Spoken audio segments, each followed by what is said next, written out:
There are events that shake us and tragedies that might even break us. But even in our darkest hour, there's always hope.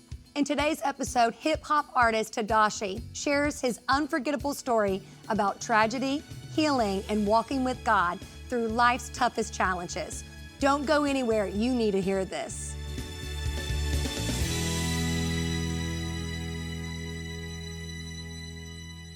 He's a rapper, podcast host, public speaker, husband and father. Our guest today, Tedashii. Welcome back to the program. Man, thank you for having me. Thank you. Always an honor to be here. So, in ministry and yours being a ministry that involves music and that dynamic, what would you consider to be the central theme of what you want to present in your music?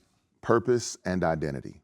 Those two things are huge for me. Yeah. When I was young, when I was young in my faith, I read this book by a Christian therapist, and his name is Robert S. Hagee. He's went on to be with the Lord, but he was from Dallas, and he wrote a book called The Search for Significance. Yeah. You know this book? Yes. I know this book. Oh my good. People don't know this book. I'm sorry, I'm so hyped right now. People don't normally know this book. So I read this book as a young Christian, and it solidified for me the fact that there was significance already in me. It's so easy to think at times, well, I don't really matter to God because those people that do X, Y, or Z, they matter. I want people to recognize you have purpose and significance just because you bear the image of God. Yeah. But beyond that, what are you going to do with that purpose? So I want to angle you and encourage you to go that way. Now, about 10 years ago, you faced a series of tragedies that really had a tremendous impact on your life and what you want to communicate in the message of your music. What were those and how did they have an impact on you? Yeah. So first, my stepmother passed away from breast cancer. And she, stepmoms, they're either close to you or not close to you. But when I first met her, she pulled me in and by myself in the house, and she said, I just want you to know I love you like you're my own. I know you're not my son, but I'm gonna love you like you're my own. And then she hugged me and started crying. And she was so happy that we met. And so the backstory to that is I didn't grow up with my father. I met him later in life when I was in college. And so when I met him, I really met her for the first time, both of them together. So for her to do that, it always meant a lot to me. It was like, oh, I matter to you as well. Yeah. And so when she passed, and you could feel it. I felt it. It was genuine and it was consistent. Like it wasn't just a moment. It was, she did it year after year. It was a nurturing thing because, if you're meeting your dad who's a stranger and you're meeting your stepmom who's a stranger, they're kind of on equal footing. Very much so, very much so. And so where I might have felt obligated to try to fight to connect with him more, I didn't necessarily feel that going to meet her for the first time, but she did, and she was intentional. And so when she passed, it was very hard because I'm sad for my dad losing his wife, my siblings to lose their mom, and then for me to lose a woman who loved me like I was her own. That love was real, and so it hurt a lot. And then from there, a year later, my sister passed away from leukemia, and she was 30 at the time. And so I watched my dad bury his daughter. I watched my siblings mourn their sister after losing their mom. And I'm sitting here going, I've never really lost a relative that close. My stepmom, yes, but this is different because I just met them. I didn't know them. So to lose her so soon into the process of knowing her, it brought a different level or a different type of experience to the grief I felt. And I'm sitting with my dad and we're new in relationship, but I'm trying to console and understand. And then fast forward 9 months later, my wife and I, we lose our 1-year-old son, Chase, and he passes away. And so now I'm in the place where my dad was, and I don't know what to do. And so back to back to back were these tragedies that took place that I don't think I was really prepared for. Who does? At all. No one. No one. I definitely was taking the reins when my stepmother passed. I'm going to handle all the funeral arrangements. I'm going to do everything that needs to happen. Talk to the doctor, talk to these people. When my sister passed, I was present and helpful some, but I really was trying to console my dad, but I didn't know how. I don't know how to say it. What do you say to somebody who loses their child? then to be the one in his shoes, it was almost like, okay, life is against me, I see now. And it feels like grief is following me. So I don't. Almost like you're being haunted. Exactly. And so I was like, I don't want to do anything here anymore. God, just take me now. I'd rather not be here. And you know, you get to a place where you wonder, can it hurt any worse? Will it ever get any better? How do you crawl out of that? Because you got to crawl out of it. You can't walk out of it. Yeah, you can't run out of it. You don't run out of it. So two things come to mind with the idea of how do you crawl out of it. The first thing is I had to mourn not just my son, but my hopes for him. You don't think that will happen. Yeah. So it's not natural. No. So even before he was here, I'm dreaming of what he's gonna be.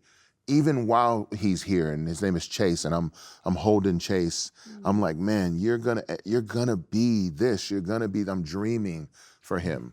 So for him to leave this world, I also had to mourn and let go of the dreams and the hopes and the aspirations that I had for his life. And that was probably the hardest thing ever. Aside from the loss itself, was mourning and grieving those things. And then that started the crawl, I would say that. What kept the crawl going was having people in my life who wanted to be with me no matter where I was in this journey. Yeah. They weren't judgmental. They weren't just wanting me to do Christian stuff. Like, oh man, well, I know you're hurting. Let's read the Bible together. God's word is all powerful. And yet I just need a hug, man. Yeah, they're just gonna be there. Just be there for me. Yeah. So people were there. They just stayed. They came in and they would sit with me and they would just hug me and hold me. They would sometimes just cry alongside of me. And we told our friends early on, we know you're trying to be respectful by being silent about Chase, but that's our son. We want to talk about him forever. Yeah. So it's okay to say his name. It's okay to talk about him. So people come up now and they're like, man, so how many kids you have? And I'm like, oh, I have 4 boys. You know, at the time I just had Jaden and Chase. And now we have Callan and Kai. But I'm like, I'm the father of 4 boys. But I had to have a community around me who would be willing to journey with me as I figured all of that out and not be quick to judge my words or my actions or be uncomfortable around sadness. And having that allowed me to know that I was going to be cared for in the moments where I honestly didn't want to or know how to care for myself. The story isn't over. We'll be right back. The Beatitudes are the essence of Jesus' teachings, a code of conduct for Christianity, sacred truths from the Lord's Sermon on the Mount. This month, for your generous gift to Hagee Ministries, you will receive resources that will bless your home. Allow the lessons in the Beatitudes to guide your life and discover God's divine path for your future. Send your best gift today. Call the number on your screen or go to jhm.org/blessed. Welcome back to The Difference. We're here with Tedashii discussing the 3 back-to-back tragedies that tested his faith and pushed him to the edge. So you were telling us about the 3 tragedies. How did you have friends that surrounded you, that comfort you? Tell us a little bit about that. How'd you identify a real one from a fake one? Yes, that's what I'm saying. How did you know that one that was just... Because at first... Everybody's there. Yes. But you really found out, who's your true friend? When you walk through those kinds of seasons, you really have to say real friend, fake friend. Yes, very much so. So in order to identify the friend, or at least answer that, I need to, I guess, give a little bit of the backstory. My son Chase passes away. The doctor says it's natural causes. Okay. So we are grieved but relieved because we were afraid we did something.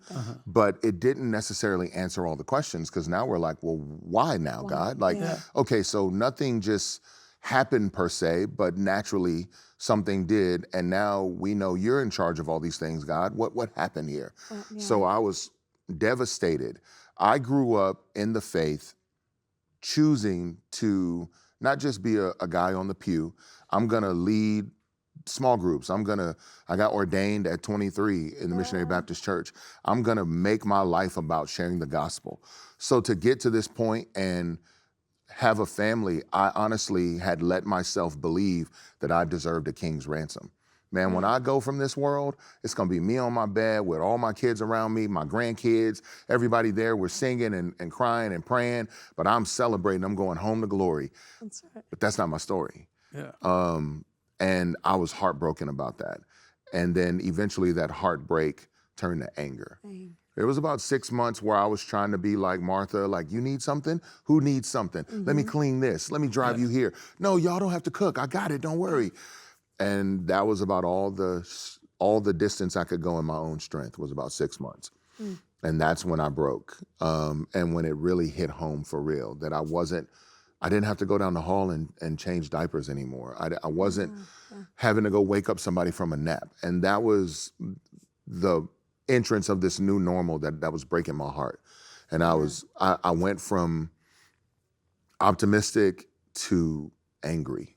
And anyone that grieves, I tell them, you have the opportunity to either be constructive or destructive.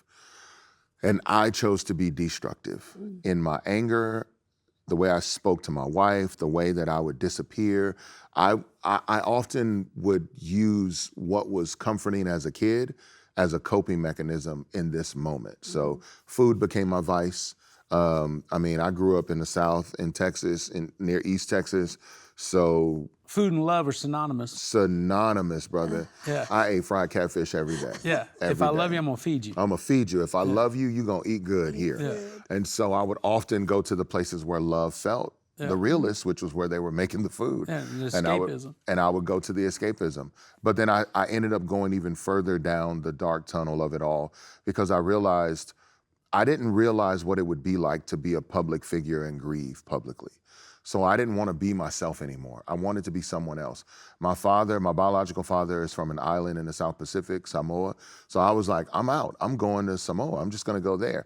And I had basically decided to punt my life. I'm done here. I don't want to be here anymore. And the darkness became even more real. Eventually, I began to be isolated from people. I wasn't willing to be in community. I didn't want to be around people. Honestly, I would sneak away and go to Houston, and because we were living in Dallas at the time, and I'd go back to my old crew in Houston, and I would get high with them. I was drinking to numb pain, and I was living two different lives. Living two different lives. I was losing myself, but I was okay with it because the true version of me had to face that pain, and I didn't want to face it. Yeah. Now, the real friends, not the fake ones, were attentive to that. They could see it. The real friends came and got me. They weren't ready. They weren't waiting for me to clean myself up to then be worthy of their company. Yeah. They came and got me. They weren't praying for you in the far country. They came and dug you out of the pit. They came and dug me out of the pit. Exactly. And what I realized was I was having my own Garden of Gethsemane moment where it was like, God, I don't want that cup. You got to let that cup pass. I don't want that. And unwilling to accept, not my will, your will be done. I didn't want that. And the more I had to accept God's will, the more I wanted to wrestle with God. But there's a good friend who recently passed. His name is Tim Keller, and he wrote a book on suffering. And he talks about how when we suffer, we either become the moralist or we become the cynic. I became both. Moralists say, man, God, if I'd have just read my Bible more, went to church more, prayed more, this wouldn't have happened. You wouldn't have took my son. But on the other side of it, you become the cynic and you go, well, God, you just don't care. Yeah, I did all this for you. I did all this for you and you did nothing for me. I'm done here. You were just out to lunch when this happened. And I realized both, we become one or the other because in reality, we're trying to control God. We want to control the outcome. And God is not the God to be controlled by us at all. In any capacity. In any capacity. I know many of you who are watching, you've gone through tragedy in your own life and you want to know, are you cared for?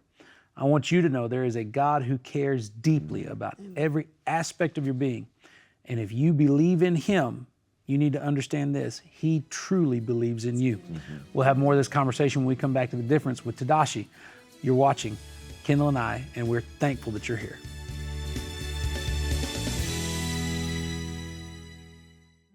I'm so grateful that I chose differently. I'm so happy that I chose you. I get to see you become the person God intended you to be. Thank you, Hagee Ministry Legacy Partners. There has never been a better time to share the love of Christ with a mother and a child than right now. When you partner with Hagee Ministries, your legacy impacts lives and transforms a nation. Call today or go to jhm.org/partner. I think a couple of takeaways from just hearing your testimony about this process. It's a process. Yes. And in many ways, it doesn't have a conclusion. It just has a continuation as you begin to understand who you are Yeah. and who God is. Yeah. And you know, as a pastor who gets to walk through seasons like this with church members, and you know, in some respect, you know, as you're trying to comfort your dad in the loss of his wife, and you're trying to comfort the family in the loss of a sister, you know, it's frustrating when you don't have an answer. Yeah. You know, as a pastor, people look at you and say, "Pastor, why?" Yes. And you know, you've been to school, you've got a degree, you've read books they haven't read. You know McGee, you know Keller. You know, I mean, you're supposed to be You're supposed to know. You're supposed to have this intellect. And sometimes all you can do is just hold them and cry. That's it, man. You know, and not give an answer to why. That's it.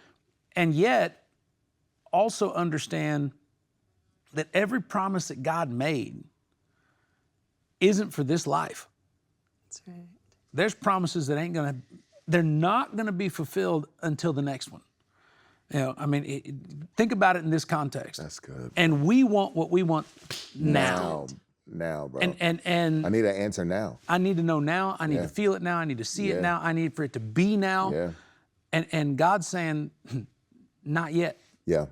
You know. The not yet for me was probably the hardest thing because I didn't know how to reconcile tragedy in the life of someone who was fighting so hard for you. I don't get that. I don't know that. And someone shared with me, and at the time, honestly, if I'm being honest, it wasn't comforting to hear.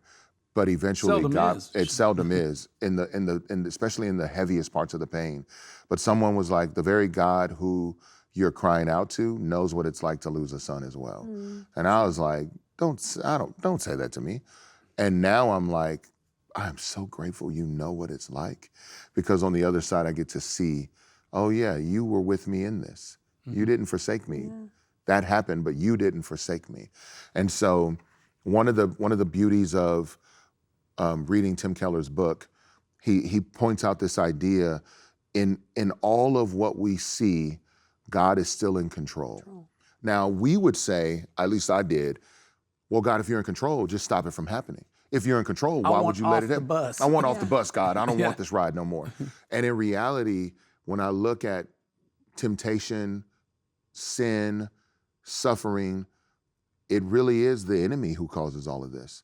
If you look at the story of Job, Satan goes before God to get permission to be able to go in and bring pain to somebody's life. And he says, have you considered my servant Job? And he's like, okay, Job, sure. But the beauty of that verse to me, or that passage, God says, you can do this, but don't touch him. You can do that, but don't touch his body. In his sovereignty, he permitted, but then he also stopped him. Satan is always on a leash, but God was not in heaven like, man, when is Satan gonna show up? Because I'm ready for somebody to go through something. That wasn't it. It was the other way around. Satan is gonna go do it regardless, but he's on such a leash that God's like, well, I know you're gonna go do it, so let me aim this. Well, and even in that, you know, I'll take you back to your playing days. Yeah. When you were preparing for an opponent, you watched game film. And as the competition, you would sit there and analyze everything. Yes. When they line up like this, he's going to get the ball. When they get in this formation, they're going here. When I see this, I know I got to go there. Yeah. The enemy does the same thing with our lives. Very much so. He watches game film on us. Yeah. And he knows our tendencies. Yes. And he knows when we get in this posture, Yes. what our tendency is in terms of reaction. He knows that when these things happen, this is how we're going to turn out. Yes. And so, understanding that, I think that people, don't necessarily give the devil his due. No, I agree. He's been watching your game film for decades. For decades. And so he's like, the moment that I get the chance to put this bait out here in front of him, I'm not going to do it when he's strong. Yeah, man. I'm not going to do it whenever he can look at me and go, no. Yeah. And he builds the resistance to me. Yes. I'm going to do it in the moment when he's just broken and weak and fragile. And when I get him down to nothing, that's when, everybody That's says when. When you're down to nothing, God's up to something. Well, guess what? Yeah. Enemy is too. The beauty, like what you're saying is so powerful because the enemy plays the long game. Sure, we may experience hardship in a moment and then followed up by some other hardship later, but the enemy plays the long game. It's not about just what happened to you now. It's about what that did to you, and if you didn't properly address it, what can happen 15 years later. And so I started to realize since I was a child, I dreamed about my children. I prayed for my children. I wrote names down of what they would be named. Hey, you and me both, brother. Come on. Yes, he You know what had I'm saying? names picked When we out. started dating, she was like, so how many kids do you want? I was like, I'm going to have 4, and here's their names. Here's their names. And I she got was them like, already. you said what? Yeah. I was like, these are non-negotiables. That's it. Listen, I was the same way. So the enemy knew early on, like, oh, he has an affinity for these children. Yeah. And I love kids. Like I grew up in a home where everybody's educators. I grew up around kids all my life. So the enemy knew. He knew, and he played the long game in this regard. And yet, again, we serve a God who has him on a leash. That's right. He can only go so far. And so, even though this was allowed, I know it was at the hand of the enemy, not my Father in heaven. Yeah. And then I had friends who were honest with me, man, and would say, like I told a good buddy of mine, I was like, man, he said, what do you need? Like, I see you struggling. We love you. What do you need to be okay? Like, what do you think you need? And I honestly said this out of my mouth. I said, God needs to come to me and apologize for what he did to me. And he said, oh, okay. He said, man, so God in heaven needs to come to you. And I said, yes. And he said, man, if I'm gonna be honest with you, bro, that's the most demonic thing I ever heard in my life. And I was like, yo, you just said what? I was waiting for consoling. I was waiting. He was like, yes. He's like, if you don't be quiet. And I was like, oh, and he shook me with it. But I was so grateful for that word because it was demonic. The wounds of a friend are faithful, though. Yes, man. Yes. He's like, look, this is going to hurt, but I'm going to set the bone right here. Right here. You know? And so that moment was a milestone moment for me because it made me go, no, at the end of the day, I would much rather be a wounded soldier in God's army than a fool in Satan's. So I was like, okay, Wow. God, where am I going to be? All right, well, this is still who you say you are. So I had to go back to the scriptures to see who God says he is. Correct. Okay, you are a good God. You are faithful. You are love. Okay, so how do I reconcile what I'm going through with the truth of who you say you are? Got it. I got to get out of the way. And that's when I had to go, I got to grieve the things that I really wanted, that I really still do want.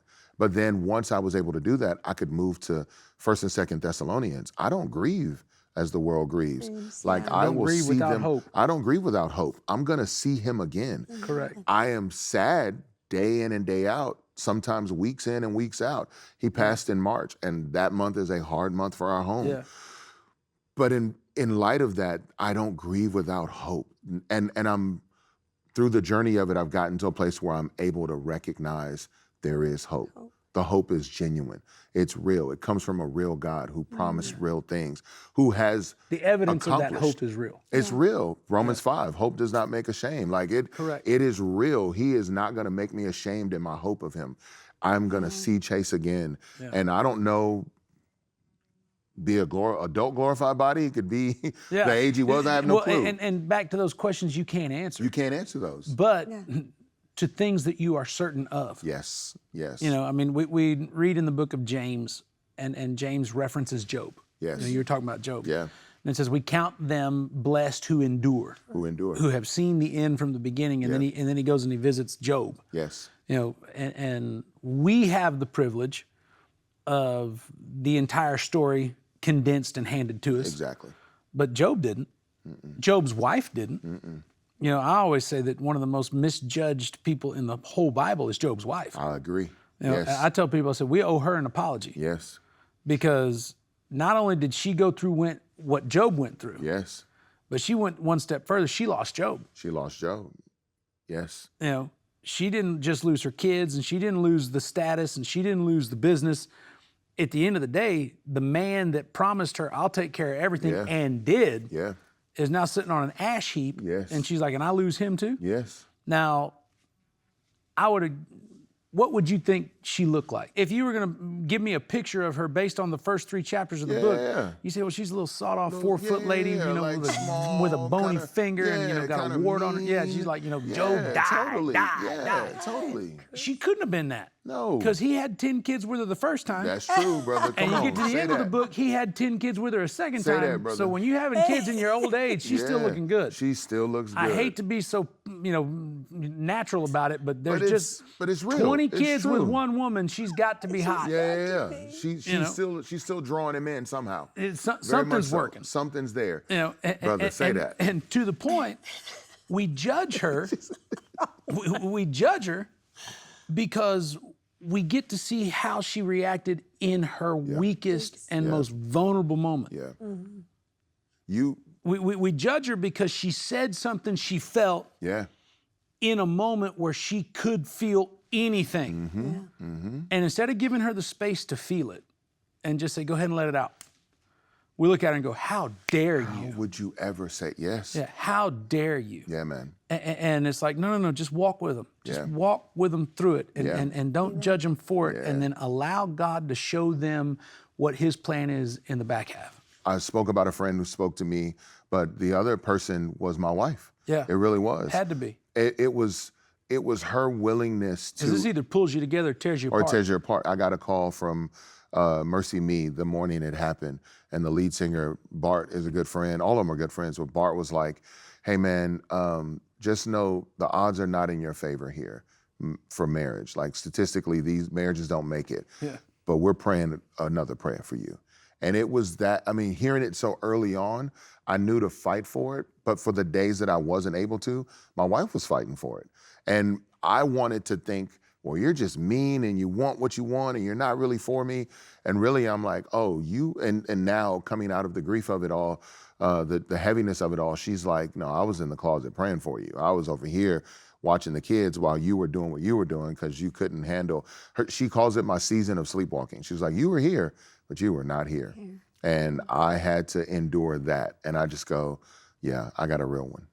Yeah. So, yeah, You got a partner. Very much so. She held it down, bro. So. Well, you know, many of you who've walked through difficult seasons, you wonder where the strength for the next step comes from. Sometimes it comes from the written word of God. Sometimes it comes from the spoken word of God. Sometimes it comes from hearing how others endured and believing that if God helped them, he can help you. I pray that you've been encouraged by our conversation today, and we thank you for being a part of and watching the difference.